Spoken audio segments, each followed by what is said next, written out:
মধ্যপ্রাচ্যে ইরান ও যুক্তরাষ্ট্রের চলমান সংঘাতের জেরে বিশ্বের অন্যতম গুরুত্বপূর্ণ জলপথ হরমুজ প্রণালী দিয়ে জাহাজ চলাচল প্রায় ১ মাস ধরে বন্ধ রয়েছে।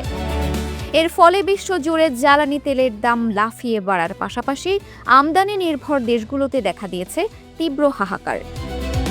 যুক্তরাজ্যের সংবাদ মাধ্যম দ্য ইন্ডিপেন্ডেন্ট এর এক প্রতিবেদনে দাবি করা হয়েছে, এশিয়ার দেশগুলোর মধ্যে বাংলাদেশই সবার আগে মারাত্মক জ্বালানি শূন্যতার মুখে পড়ার ঝুঁকিতে রয়েছে।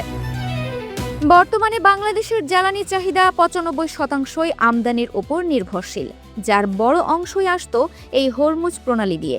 পরিস্থিতি সামাল দিতে সরকার ইতোমধ্যে জ্বালানির রেশনিং শুরু করেছে এবং ডিজেল বিক্রিতে বিধিনিষেধ আরোপ করেছে। মাঠ পর্যায়ের চিত্র আরও ভয়াবহ। পাম্পগুলোতে ঘন্টার পর ঘন্টা অপেক্ষা করেও তেল পাচ্ছেন না চালকরা, আর গ্রাম এলাকায় প্লাস্টিকের বোতলে চড়া দামে তেল বিক্রি হচ্ছে। সরকারি এক কর্মকর্তার তথ্যমতে বর্তমানে দেশে জ্বালানির মজুদ ১০ দিনেরও কম সময়ের জন্য অবশিষ্ট আছে। সংকট মোকাবিলায় সিঙ্গাপুর, মালয়েশিয়া ও অস্ট্রেলিয়া থেকে তেল আমদানির চেষ্টা চালানোর পাশাপাশি রাশিয়ার ডিজেল আমদানিতে যুক্তরাষ্ট্রের বিশেষ ছাড় চেয়েছে বাংলাদেশ।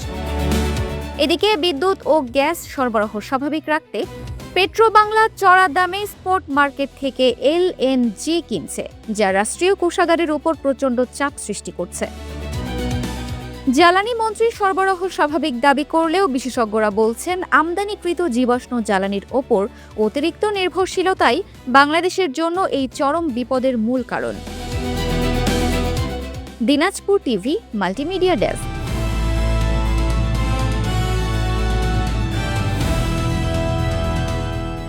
দিনাজপুর টিভি মানুষের জীবনের কথা বলে।